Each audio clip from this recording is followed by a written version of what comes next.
ษาธิการจังหวัดแพร่จิตแน่วแน่บริการการศึกษาบูรณาการทำงานยั่งยืนมาการศึกษา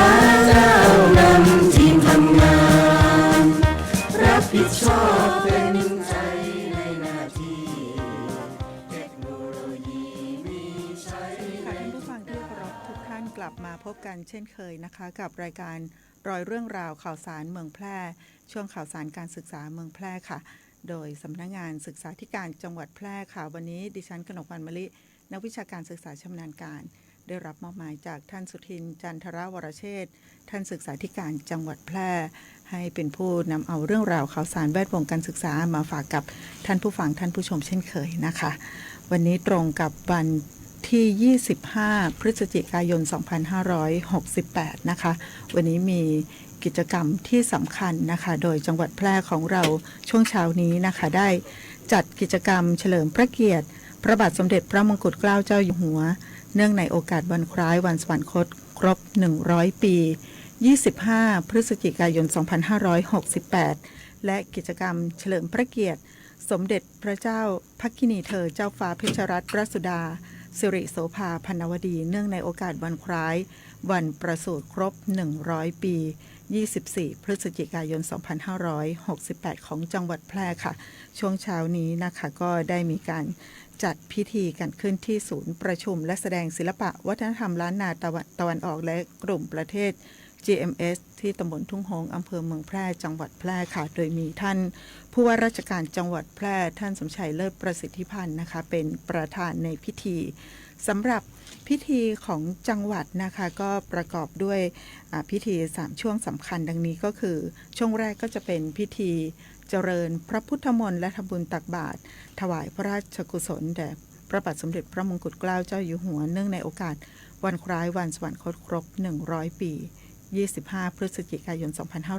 2568และถวายพระกุศลแด่สมเด็จพระเจ้าพักคินีเธอเจ้าฟ้าเพชรรัตนราชสุดาสิริโสภาพันนวดีเนื่องในโอกาสวันคล้ายวันประสูติครบ100ปี24พฤศจิกายน2568ค่ะเมื่อเช้านี้ก็มีทั้งในส่วนของพิธีพระพุทธศาสนานะคะพิธีเจริญพระพุทธมนต์แล้วก็ทำบุญตักบาตรพระสงฆ์จำนวน49รูปนะคะหลังจากนั้นก็เป็นพิธีวางพวงมาลาถวายราชสักการะพระบาทสมเด็จพระมงกุฎเกล้าเจ้าอยู่หัวนะคะแล้วก็อีกพิธีหนึ่งที่สำคัญก็คือพิธีวางพานพุ่มดอกไม้ถวายสักการะสมเด็จพระเจ้าพักคินีเธอเจ้าฟ้าเพชรรัตนราชสุดาสิริโสภาพันนวดีนะคะซึ่งปีนี้ถือว่าเป็นปีพิเศษปีที่สำคัญนะคะเนื่องจากว่าครบรอบ100ปีวันคล้ายวันสวรรคตของสมเด็จพระมงกุฎเกล้าเจ้าอยู่หัวนะคะแล้วก็ครบในส่วนของวันคล้ายวันประสูติครบ100ปีในส่วนของสมเด็จเจ้าฟ้าพักคินีเธอเจ้าฟ้าเพชรรัตนราชสุดาสิริโสภาพันนวดีด้วยนะคะซึ่งในส่วนของจังหวัดแพร่นะคะก็จัดที่กอเป่านะคะที่ตำบลทุ่งหงส์ค่ะนอกจากนั้นนะคะในส่วนของอำเภอทุกอำเภอก็จัดกิจกรรมในครั้งนี้ด้วยโดยเฉพาะที่สำคัญที่สุดก็คือในส่วนของสำนักงานลูกเสือจังหวัดแพร่นะคะพระองค์ท่านซึ่งเป็นพระผู้พระราชทานกำเนิดลูกเสือไทยนะคะในส่วนของทุกปีที่ผ่านมาก็จะมีในส่วนของพิธีวางพวงมาลาถวายราชสักการะพระองค์ท่านนะคะซึ่งในปีนี้ก็เช่นเดียวกันนะคะที่ลานพระบรมราชานุสาวรีย์ที่โรงเรียนเทพนารีอำเภอสูงเม่นจังหวัดแพร่นะคะซึ่งท่านผู้ว่าราชการจังหวัดแพร่ในฐานะผู้อำนวยการลูกเสือจังหวัดแพร่นะคะก็ได้มอบหมายให้ท่านคุณากรโคชเฮรันค่ะรองผู้อำนวยการลูกเสือจังหวัดแพร่นะคะเป็นประธานในพิธีวางพวงมาลาถวายราชสักการะของบุคลากรทางการลูกเสือของจังหวัดแพร่ที่ลานพระบรมราชานุสาวรีย์ที่โรงเรียนเทพนารีอำเภอสูงเม่นจังหวัดแพร่ค่ะขออนุญาตนะคะวันนี้ถือว่าเป็นวันสำคัญของปวงชนชาวไทยนะคะขออนุญาตนำพระราชประวัติโดยย่อของพระบาทสมเด็จพระมงกุฎเกล้าเจ้าอยู่หัวนะคะได้นำมาฝากท่านผู้ฟังทุกท่านนะคะซึ่งวันนี้ถือว่า ในส่วนของบุคลากรทางการลูกเสือนะคะเป็นวันสมเด็จพระมหาธีรราชเจ้าของทุกๆปีด้วยนะคะวันที่25พฤศจิกายนของทุกๆปีนะคะพระองค์ทรงเป็นพระราชโอรสในพระบาทสมเด็จพระจุลจอมเกล้าเจ้าอยู่หัวและสมเด็จพระศรีพัชรินทราบรมราชินีนาถนะคะทรงเป็นพระมหากษัตริย์ไทยพระองค์แรกนะคะที่ทรงสำเร็จการศึกษาจากต่างประเทศนะคะซึ่งพระองค์ท่านเป็นพระมหากษัตริย์ลำดับที่6ในพระบรมราชวงศ์จักรีนะคะเป็นผู้ที่มีความเป็นเลิศในการกำหนดยุทธศาสตร์เพื่อวางรากฐานบุกเบิกพัฒนาแล้วก็เสริมสร้างราชอาณาจักรไทยในทุกๆด้านนะคะพระองค์ทรงพระราชทานกำเนิดกองทัพอากาศนะคะเป็นผู้พระราชทานกำเนิดลูกเสือไทยและกองเสือป่าทรงพระราชทานสถาปนาจุฬาลงกรณ์มหาวิทยาลัยแล้วก็ทรงมีพระอัจฉริยภาพด้านอักษรศาสตร์และศิลปะวัฒนธรรมในทุกสาขานะคะซึ่งถือว่าเป็นมรดกทางภูมิปัญญาอันล้ำค่าองค์การศึกษาวิทยาศาสตร์และวัฒนธรรมแห่งสหประชาชาติหรือว่ายูเนสโกนะคะก็ได้ประกาศถวายราชสดุดีว่าทรงเป็นบุคคลสำคัญของโลกนะคะพระบาทสมเด็จพระมงกุฎเกล้าเจ้าอยู่หัวพระบาทสมเด็จพระเจ้าอยู่หัวในรัชกาลที่5แห่งราชวงศ์จักรีนะคะแล้วก็อีกพระองค์ท่านนะคะซึ่งเป็นพระราชธิดาในพระองค์ท่านนะคะวันนี้ก็ถือว่าเป็นวันคล้ายวันประสูติครบ100ปีนะคะทรงครบ100ปีวันที่24พฤศจิกายน2568นะคะซึ่งพระองค์ท่านเป็นพระราชธิดาพระองค์เดียวในรัชกาลที่6นะคะซึ่งประสูติแต่พระนางเจ้าสุวัฒนาพระวรราชเทวีนะคะซึ่งพระองค์ท่านประสูติก่อนที่พระบาทสมเด็จพระมงกุฎเกล้าเจ้าอยู่หัวเสด็จสวรรคตเพียง1วันนะคะเมื่อทรงเจริญพระชรรษาก็ทรงพระอุตสาหะมุ่งมั่นสืบสานพระราชกรณียกิจของพระบิดานะคะแล้วก็ท่านได้ประกาศพระเกียรติคุณของสมเด็จพระชนกด้วยอำนาจแห่งความกตัญญูทรงได้ส่งงานทั้งกายแล้วก็ทั้งวรกายของพระองค์ท่านนะคะในการแบ่งเบาพระราชกรณียกิจน้อยใหญ่ในพระบาทสมเด็จพระบรมชนกาธิเบศรมหาภูมิพลอดุลยเดชมหาราชบรมนาถบพิตรและสมเด็จพระนางเจ้าสิริกิติ์พระบรมราชินีนาถพระบรมราชชนนีพันปีหลวงอย่างเต็มพระกำลังมาโดยตลอดนะคะอีกทั้งยังทรงเอาพระทัยใส่อุปถัมภ์สถาบันการศึกษาหน่วยทหารโรงพยาบาลมูลนิธิสมาคมสโมสรลูกเสือเนตรนารีองค์กรสาธารณสงเคราะห์แล้วก็กิจการอาสาสมัครไว้เป็นจำนวนมากนะคะแล้วก็ทรงรักษาพระเกียรติยศพระเกียรติศักดิ์แห่งความเป็นราชนารีในมหาจักรีบรมราชวงศ์ไว้โดยตลอดพระชนชีพของพระองค์ท่านนะคะวันนี้ประชาชนชาวไทยทุกหมู่เหล่านะคะก็ได้จัดกิจกรรมเฉลิมพระเกียรติพระบาทสมเด็จพระมงกุฎเกล้าเจ้าอยู่หัวเนื่องในโอกาสวันคล้ายวันสวรรคตครบ100 ปี25พฤศจิกายน2568นะคะแล้วก็เฉลิมพระเกียรติสมเด็จพระเจ้าพระคินีเธอเจ้าฟ้าเพชรรัตนราชสุดาสิริโสภาพันวดีเนื่องในโอกาสวันคล้ายวันประสูติครบ100 ปี24พฤศจิกายน2568ด้วยนะคะอันนี้เป็นกิจกรรมสำคัญที่เกิดขึ้นในช่วงเช้าของวันนี้นะคะโดยเฉพาะ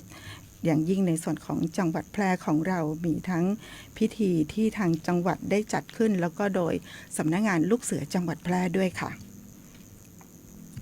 มาอีกข่าวหนึ่งนะคะเมื่อวันที่21พฤศจิกายน2568ที่ผ่านมานะคะมีพิธีมอบทุนการศึกษาพระราชทานโครงการกองทุนการศึกษาประจำปี2568นะคะที่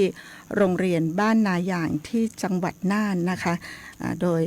ท่านพลเอกประยุทธ์จันทร์โอชาองคมนตรีในฐานะกรรมการโครงการกองทุนการศึกษาประธานในพิธีมอบทุนการศึกษาพระราชทาน โครงการกองทุนการศึกษาประจำปี 2568 นะคะซึ่งท่านได้มามอบทุนการศึกษาให้กับนักเรียนทุนพระราชทานในจังหวัดแพร่และจังหวัดน่านนะคะทั้งหมด3ทุนด้วยกันนะคะซึ่งในส่วนของนักเรียนในโรงเรียนโครงการกองทุนการศึกษาของจังหวัดแพร่ได้รับทุนพระราชทาน1 คนด้วยกันก็คือเด็กหญิงภัคมลแสนกือค่ะนักเรียนชั้นประถมศึกษาปีที่ 5 โรงเรียนบ้านห้วยห้อมสังกัดสำนักงานเขตพื้นที่การศึกษาประถมศึกษาแพร่เขต1นะคะซึ่งในส่วนของจังหวัดแพร่ของเรานะคะนำโดยท่านชัยสิทธิ์ชัยสำริดผลนะคะรองผู้ว่าราชการจังหวัดแพร่นะคะท่านสุทินจันทรวรเชษฐ์ศึกษาธิการจังหวัดแพร่พร้อมด้วยผู้อำนวยการกลุ่มนิเทศติดตามและประเมินผลแล้วก็อาสาสมัครโครงการกองทุนการศึกษาของจังหวัดแพร่คณะศึกษานิเทศนะคะที่ได้ร่วมให้การต้อนรับนะคะซึ่งอาสาสมัครโครงการกองทุนการศึกษาของจังหวัดแพร่ก็คือท่านผู้อำนวยการสาครดงไหนแล้วก็ท่านผู้อำนวยการจิรพรวงชัยพานิชนะคะก็ได้ไปร่วมให้การต้อนรับในพิธีมอบทุนการศึกษาในครั้งนี้ด้วยนะคะนอกจากนั้นนะคะท่านพลเอกประยุทธ์จันทร์โอชาค่ะองคมนตรีในฐานะกรรมการโครงการกองทุนการศึกษานะคะนอกจากท่านเดินทางมาเป็นประธานในพิธีมอบทุนการศึกษาพระราชทานโครงการกองทุนการศึกษาประจำปี 2568 แล้วนะคะท่านก็ได้มีการตรวจเยี่ยมแล้วก็รับฟังผลการดำเนินงานของโรงเรียนในโครงการกองทุนการศึกษาทั้งในจังหวัดแพร่แล้วก็จังหวัดน่านด้วยนะคะซึ่งในส่วนของจังหวัดน่านก็มีโรงเรียนบ้านนายางโรงเรียนประกิตเวชศักดิ์โรงเรียนบ้านหลวงโรงเรียนทุ่งช้างโรงเรียนไพรเขตประชาสามัคคีรัชมังคลาภิเษกนะคะรวมไปถึงการเยี่ยมชมการสาธิตการสอนในห้องเรียนของโรงเรียนบ้านนายางด้วยสำหรับโรงเรียนในโครงการกองทุนการศึกษาของจังหวัดแพร่ก็มี4แห่งด้วยกันนะคะก็คือโรงเรียนบ้านห้วยห้อมโรงเรียนบ้านแม่แรมนะคะสังกัดสำนักงานเขตพื้นที่การศึกษาประถมศึกษาแพร่เขต1โรงเรียนบ้านวังเลียงสังกัดสำนักงานเขตพื้นที่การศึกษาประถมศึกษาแพร่เขต2แล้วก็โรงเรียนสรอยเสรีวิทยาสังกัดสำนักงานเขตพื้นที่การศึกษามัธยมศึกษาแพร่ค่ะขออนุญาตพักเบรกกันช่วงนี้สักครู่นะคะแล้วก็ช่วงหน้ามีเรื่องราวข่าวสารแวดวงการศึกษามากมายอีกหลายข่าวช่วงหน้ากลับมาติดตามกันค่ะ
ยินดีต้อนรับสู่เมืองแพร่เกมจังหวัดแพร่ขอเชิญร่วมเป็นเจ้าภาพที่ดีร่วมต้อนรับนักกีฬาจาก 15 จังหวัดภาคเหนือร่วมชมร่วมเชียร์การแข่งขันกว่า 45 ชนิดกีฬาในการเป็นเจ้าภาพจัดการแข่งขันกีฬาเยาวชนแห่งชาติรอบคัดเลือกภาค 5 ครั้งที่ 41 เมืองแพร่เกมระหว่างวันที่ 22 ถึง 31 มกราคม 2569 นี้และการแข่งขันกีฬาอาวุโสแห่งชาติรอบคัดเลือกภาค 5 ครั้งที่ 8 เวียงโกไสเกมระหว่างวันที่ 15 ถึง 22 กุมภาพันธ์ 2569 พลาดไม่ได้กับพิธีเปิดการแข่งขันสุดยิ่งใหญ่ตระการตา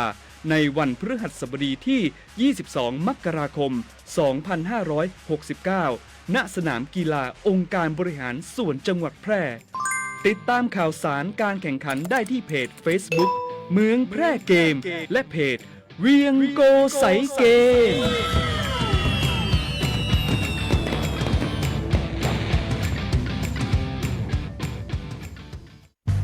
ตาขวางเดินโซเซห่างตกลิ้นห้อยน้ำลายย่อยแม่นเลยเจ้าสัตว์เลี้ยงของท่านกำลังเป็นโรคพิษสุนัขบ้าเพื่อบ่ให้มีการสูญเสียชีวิตจากโรคพิษสุนัขบ้าเฮาผู้คนต้องเป็นส่วนหนึ่งในการเฝ้าระวังป้องกันควบคุมและบูรณาการร่วมกันกำจัดโรคพิษสุนัขบ้าให้หมดไปจากประเทศไทยและบ่ได้ลืมว่าสัตว์เลี้ยงลูกด้วยนมกูชนิดเป็นโรคพิษสุนัขบ้าเฮาต้องเฝ้าระวังสัตว์ปลอดโรคขนปลอดภัยจากโรคพิษสุนัขบ้าประกันไม่ใช่แค่เพียงธุรกิจที่เอามาขายคุณเพื่อเงินแต่ประกันเป็นการกระจายความเสี่ยงของคุณไปให้บริษัทประกันถ้าไม่เชื่องั้นลองฟังนี่ผมชื่อประกรณ์มีบ้านอยู่1 หลังอยู่มาวันหนึ่งแก๊สระเบิดบ้านผมก็หายไปคุณว่าใครจะรับผิดชอบให้ประกรณ์ถ้าเขาไม่ทำประกันทำประกันเถอะครับจะประกันไหนๆก็อุ่นใจเมื่อมีประกันคปภ.สำนักงานคณะกรรมการกำกับและส่งเสริมการประกอบธุรกิจประกันภัย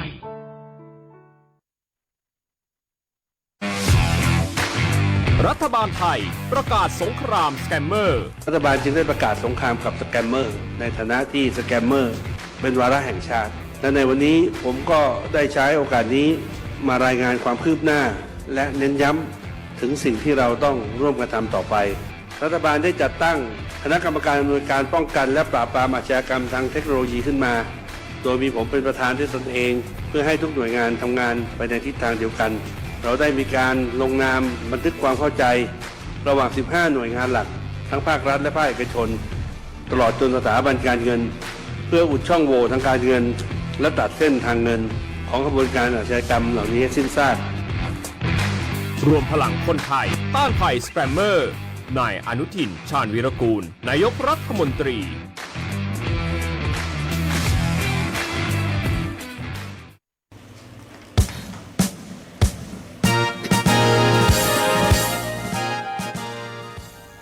กลับเข้าสู่ช่วงข่าวสารการศึกษาเมืองแพร่อีกครั้งหนึ่งนะคะท่านผู้ฟังคะเมื่อวันเสาร์อาทิตย์ที่ผ่านมานะคะวันที่22ถึง23พฤศจิกายน2568ที่ผ่านมานะคะมีกิจกรรมที่สำคัญเกิดขึ้นก็คือในส่วนของการแข่งขันศิลปะหัตถกรรมนักเรียนนะคะซึ่งเป็นโรงเรียนเอกชนของจังหวัดแพร่ทั้ง16แห่งนะคะซึ่งได้มีการจัดกิจกรรมการแข่งขันทักษะวิชาการศิลปะหัตถกรรมนักเรียนขึ้นนะคะที่โรงเรียนเจริญศิลป์นะคะสำหรับสนามแข่งขันมี2แห่งด้วยกันก็คือโรงเรียนเจริญศิลป์แล้วก็โรงเรียนมารดาอุปถัมภ์อำเภอเมืองแพร่จังหวัดแพร่นะคะส่วนสถานที่ที่เป็นพิธีเปิดนะคะก็คือที่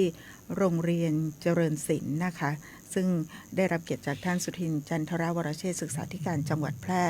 เป็นประธานในพิธีเปิดการแข่งขันโครงการขับเคลื่อนการพัฒนาการศึกษาของจังหวัดแพร่นะคะกิจกรรม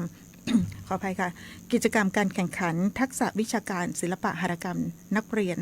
ในสังกัดของสำนักงานคณะกรรมการส่งเสริมการศึกษาเอกชนนะคะงานนี้ก็ได้รับความร่วมมือจากท่านผู้บริหารโรงเรียนเอกชนทั้ง16แห่งของจังหวัดแพร่นะคะนำโดยท่านเทิดศักดิ์ผิวเกลี้ยงค่ะประธานคณะกรรมการประสานและส่งเสริมการศึกษาเอกชนจังหวัดแพร่นะคะได้กล่าวให้การต้อนรับประธานแล้วก็ผู้ร่วมงานในครั้งนี้นะคะโดยในการจัดการแข่งขันในครั้งนี้นะคะได้รับการสนับสนุนงบประมาณจากองค์การบริหารส่วนจังหวัดแพร่ค่ะ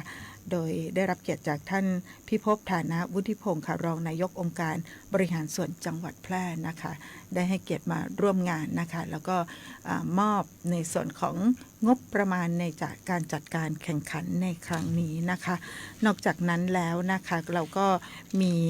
ในส่วนของหน่วยงานภาคีเครือข่ายนะคะที่ให้การสนับสนุนในการจัดงานในครั้งนี้นะคะประกอบไปด้วยสำนักงานเขตพื้นที่การศึกษามัธยมศึกษาแพร่สำนักงานวัฒนธรรมจังหวัดแพร่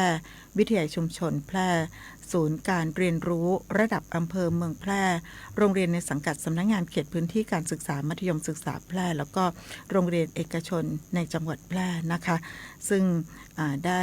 ให้ความอนุเคราะห์ในส่วนของบุคลากรมาร่วมเป็นคณะกรรมการในการตัดสินการแข่งขันในครั้งนี้ด้วยนะคะสำหรับการแข่งขันศิลปะหัตถกรรมนักเรียนของโรงเรียนเอกชนในจังหวัดแพร่ของเราในครั้งนี้นะคะมีเด็กนักเรียนที่เข้าร่วมแข่งขันทั้งหมดประมาณ600คนนะคะจากรายการแข่งขันทั้งหมด43รายการนะคะครอบคลุมทุกสาระการเรียนรู้นะคะซึ่งการแข่งขันในครั้งนี้นะคะถือว่าเป็นการคัดเลือกตัวแทนของเด็กนักเรียนของเอกชนนะคะเพื่อที่จะเข้าร่วมการแข่งขันทักษะวิชาการในงานมหกรรมการศึกษาของจังหวัดแพร่นะคะซึ่งจะจัดขึ้นในระหว่างวันที่17ถึง18มกราคม2569นี้นะคะแล้วก็อีกงานหนึ่งที่สำคัญก็คืองานวันการศึกษาเอกชนภาคเหนือนะคะซึ่งปี2569นี้ถือว่าเป็นครั้งที่12แล้วนะคะสำหรับงานวันการศึกษาเอกชนภาคเหนือซึ่งปี2569นี้จังหวัดที่เป็นเจ้าภาพในการแข่งขันงานวันการศึกษาเอกชนภาคเหนือก็คือจังหวัดพิจิตรนะคะเพราะฉะนั้นการแข่งขันศิลปะหัตถกรรมนักเรียนเอกชนเมื่อวันที่22แล้วก็23พฤศจิกายน2568ที่ผ่านมานะคะถือว่า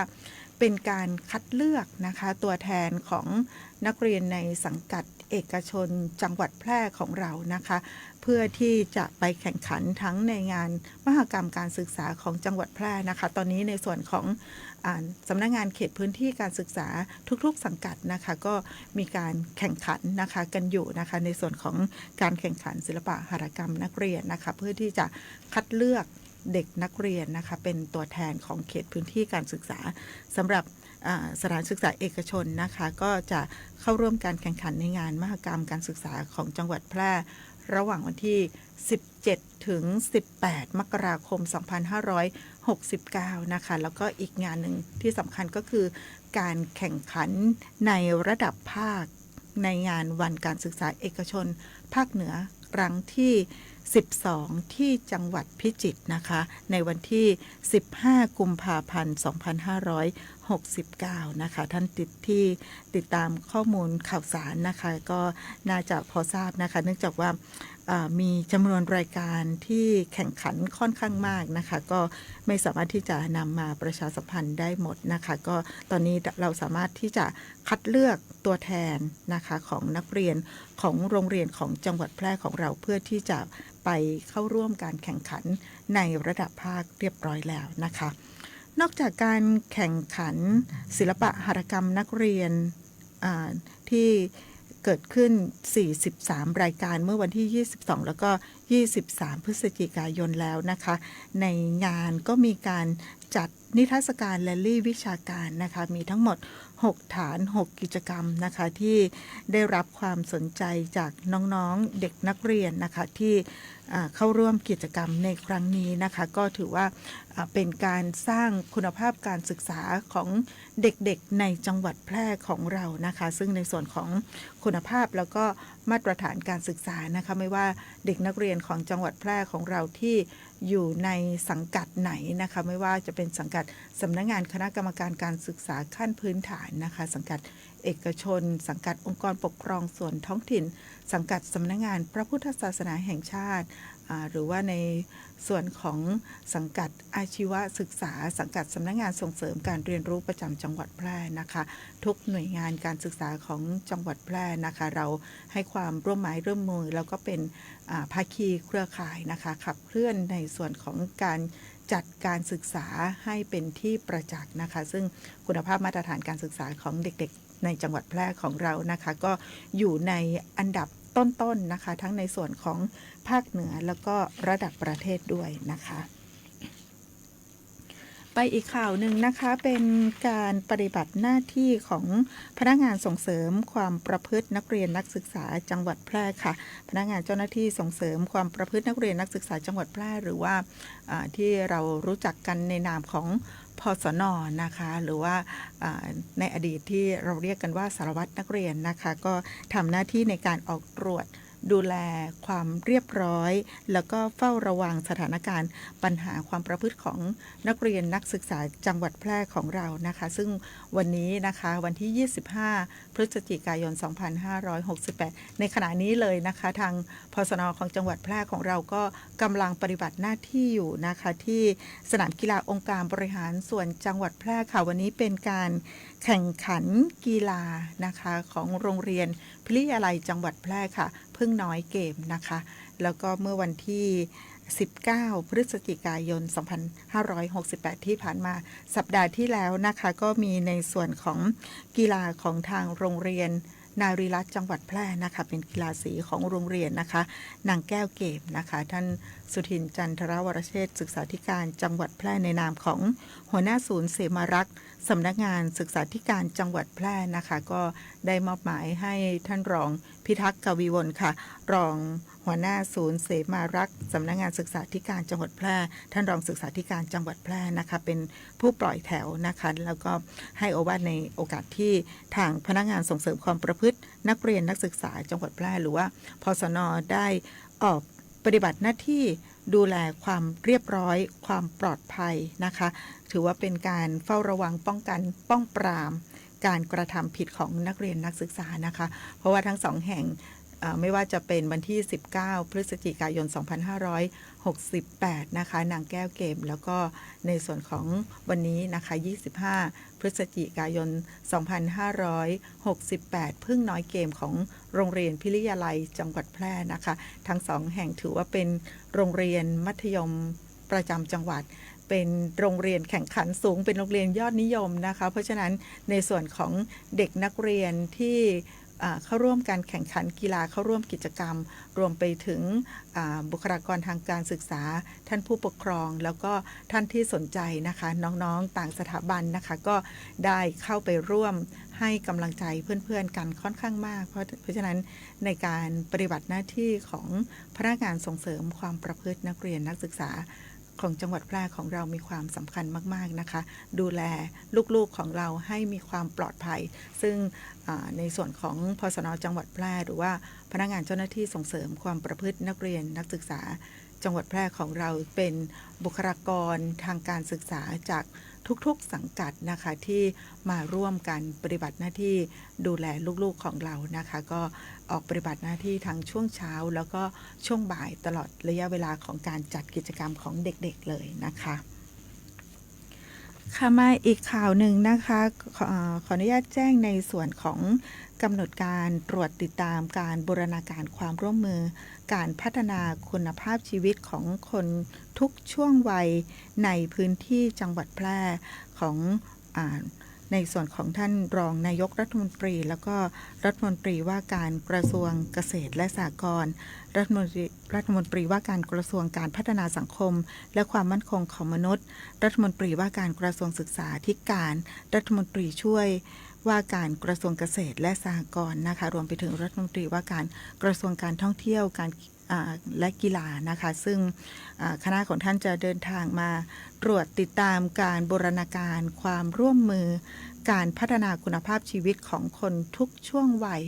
ในพื้นที่จังหวัดแพร่ของเรานะคะในวันที่ 28 พฤศจิกายน 2568 นี้นะคะตอนนี้ในส่วนของกำหนดการนะคะก็ได้มีการปรับเปลี่ยนตอนนี้ยังเป็นร่างกำหนดการอยู่นะคะขออนุญาตแจ้งคร่าวๆนะคะในช่วงเช้านะคะเวลาประมาณ9 นาฬิกาเศษๆนะคะท่านรองนายกรัฐมนตรีร้อยเอกธรรมนัส พรหมเผ่านะคะแล้วก็คณะรัฐมนตรีนะคะก็จะได้เดินทางไปที่โรงแรมแพร่นคราที่ตำบลในเวียงอำเภอเมืองแพร่จังหวัดแพร่นะคะโดยที่ท่านจะเข้าร่วมนะคะเป็นประธานในพิธีเปิดการประชุมกำนันผู้ใหญ่บ้านของจังหวัดแพร่นะคะเวลาประมาณ 10 นาฬิกานะคะหลังจากที่เสร็จสิ้นภารกิจในส่วนของพิธีเปิดการประชุมกำนันผู้ใหญ่บ้านของจังหวัดแพร่เรียบร้อยแล้วนะคะท่านก็จะเดินทางมาที่สนามกีฬาองค์การบริหารส่วนจังหวัดแพร่นะคะบริเวณโดมสนามกีฬาองค์การบริหารส่วนจังหวัดแพร่นะคะก็จะเป็นกิจกรรมที่ทั้ง4กระทรวงนะคะได้มีการบูรณาการความร่วมมือร่วมกันในการทำงานนะคะก็จะมีกิจกรรมที่สำคัญของทั้ง4กระทรวงนะคะมีการจัดนิทรรศการนำเสนอผลงานนะคะในส่วนของกระทรวงศึกษาธิการนะคะจะมีการจัดแสดงนิทรรศการทางการศึกษานะคะประกอบไปด้วยในส่วนของสำนักงานเขตพื้นที่การศึกษาประถมศึกษาแพร่เขต 1จะนำเสนอในเรื่องของหลักสูตรไม้สักหลักสูตรกาแฟสดนะคะอันนี้เป็นในส่วนที่ทางสถานศึกษาในสังกัดของสำนักงานเขตพื้นที่การศึกษาประถมศึกษาแพร่เขต 1ดำเนินการนะคะส่วนสำนักงานเขตพื้นที่การศึกษาประถมศึกษาแพร่เขต 2นะคะจะนำเสนอในส่วนของหลักสูตรต้านทุจริตนะคะคัมภีร์เบลานวัดสูงเม่นค่ะสำนักงานเขตพื้นที่การศึกษามัธยมศึกษาแพร่นะคะนำเสนอแผนการขับเคลื่อนโครงการเสริมสร้างสวัสดิการสวัสดิภาพบ้านพักครูนะคะแซนด์บ็อกซ์นะคะของทางสำนักงานเขตพื้นที่การศึกษามัธยมศึกษาแพร่ค่ะในส่วนของสำนักงานคณะกรรมการส่งเสริมการศึกษาเอกชนจังหวัดแพร่นะคะนำเสนอ Smart Teacher Smart Learning with AI นะคะสำนักงานอาชีวศึกษาจังหวัดแพร่นำเสนอในส่วนของ Fix It Center นะคะแล้วก็ในส่วนของผลิตภัณฑ์ไม้สักสถานประกอบการสำนักงานส่งเสริมการเรียนรู้ประจำจังหวัดแพร่นำเสนอภูมิปัญญาสุรากันพื้นบ้านอาชีพดีมีงานทำหัตถกรรมจักสานแล้วก็ในส่วนของหลักสูตรขนมไทยพื้นบ้านนะคะนี่เป็นในส่วนของสำนักงานส่งเสริมการเรียนรู้ประจำจังหวัดแพร่ค่ะส่วนสถานศึกษาในสังกัดสำนักงานบริหารการศึกษาพิเศษนะคะซึ่งจังหวัดแพร่ของเรามี3แห่งด้วยกันนะคะประกอบไปด้วยโรงเรียนราชประชานุเคราะห์25จังหวัดแพร่จะนำเสนอในส่วนของโครงการเสริมสร้างทักษะอาชีพแล้วก็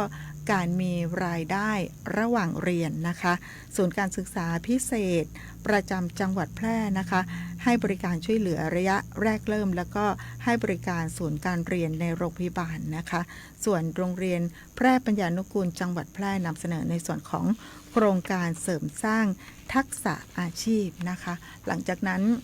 ในช่วงบ่ายนะคะคณะของทั้ง4กระทรวงนะคะก็จะได้แยกกันลงพื้นที่นะคะในส่วนของการปฏิบัติงานของแต่ละกระทรวงในส่วนของกระทรวงศึกษาธิการเองนะคะคณะของรัฐมนตรีว่าการกระทรวงศึกษาธิการจะเดินทางไปที่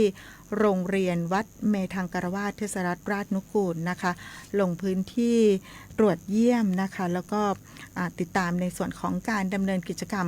การจัดการศึกษาตามนโยบายกระทรวงศึกษาธิการ4ด้านนะคะก็คือด้านแรกเรียนดีมีงานทำพัฒนาคุณภาพผู้เรียนให้สอดคล้องกับตลาดแรงงานค่ะด้านที่2ครูดีมีคุณภาพสนับสนุนการพัฒนาครูด้านที่3ค่ะโรงเรียนดีมีนวัตกรรมยกระดับ โรงเรียนด้วยเทคโนโลยี ด้านที่4ค่ะการศึกษาดีวิถีไทยปลูกฝังคุณธรรมและทักษะชีวิตนะคะอันนี้เป็นกิจกรรมที่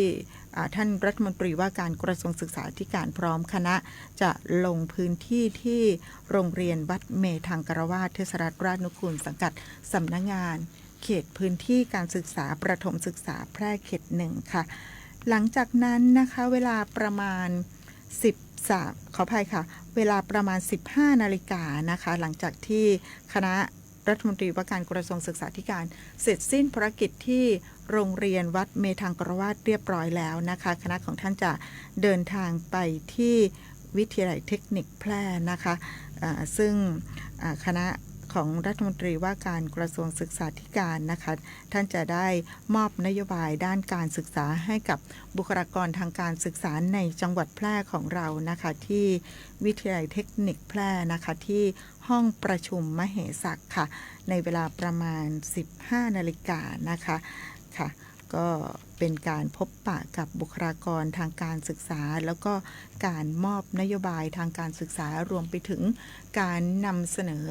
ภาพรวมนะคะของการจัดการศึกษาของจังหวัดแพร่นำโดยท่านสุทินจันทรวรเชษฐ์ศึกษาธิการจังหวัดแพร่ด้วยนะคะหลังจากนั้นนะคะในช่วงเย็นนะคะกิจกรรมที่มีหลายท่านให้ความสนใจนะคะในส่วนของรัฐมนตรีว่าการกระทรวงการท่องเที่ยวและกีฬานะคะก็จะได้เดินทางไปเป็นประธานในพิธีเปิดนะคะการชกมวยนะคะเป็นการสืบสานตำนานศิลปะแห่งสยามสู่เวทีมวยคาดเชือกของจังหวัดแพร่นะคะจัดโดยกระทรวงการท่องเที่ยวและกีฬานะคะพร้อมกันนี้ก็จะมีการมอบอุปกรณ์กีฬาให้กับสมาคมกีฬาแห่งจังหวัดแพร่สภาเด็กและเยาวชนตำบลสวนเขื่อนแล้วก็ศูนย์ร่วมสุขเทศบาลตำบลสวนเขื่อนด้วยนะคะจัดที่สนามเวทีมวยชั่วคราวที่สนามกีฬาองค์การบริหารส่วนจังหวัดแพร่ค่ะมวยคาดเชือกจะเริ่มขึ้นเวลาประมาณ 17 นาฬิกานะคะของวันที่ 28 พฤศจิกายน 2568 นี้นะคะท่านที่สนใจนะคะก็ไปรับชมได้นะคะสำหรับกิจกรรมสืบสานตำนานศิลปะแห่งสยามสู่เวทีมวยคาดเชือกเมืองแพร่นะคะ 17 นาฬิกาโดยประมาณค่ะที่สนามเวทีมวยชั่วคราวสนามกีฬาองค์การบริหารส่วนจังหวัดแพร่นะคะโดยมีท่านรัฐมนตรีว่าการกระทรวงการพัฒนาสังคมและความมั่นคงของมนุษย์นะคะท่านอัคราพรหมเผ่าผู้แทนรองนายกรัฐมนตรีนะคะพร้อมกับคณะรัฐมนตรีอีก3กระทรวงนะคะก็จะได้เป็นประธานในการเปิดงานในส่วนของเวทีมวยคาดเชือกของเมืองแพร่ในเวลาประมาณ 17 นาฬิกาโดยประมาณด้วยนะคะอันนี้ก็เป็นกิจกรรมคร่าวๆนะคะซึ่งคณะจะเดินทางมาที่จังหวัดแพร่ในวันที่ 28 พฤศจิกายน 2568 นี้นะคะเพราะฉะนั้นสัปดาห์หน้าก็จะได้เห็นในส่วนของภาพกิจกรรมที่จะเกิดขึ้นของจังหวัดแพร่ของเราค่ะขออนุญาตปิดท้ายด้วยกิจกรรมที่ทางหน่วยงานทางการศึกษาจังหวัดแพร่เป็นเจ้าภาพนะคะในงานมหกรรมของดีจังหวัดแพร่และงานกาชาดประจำปี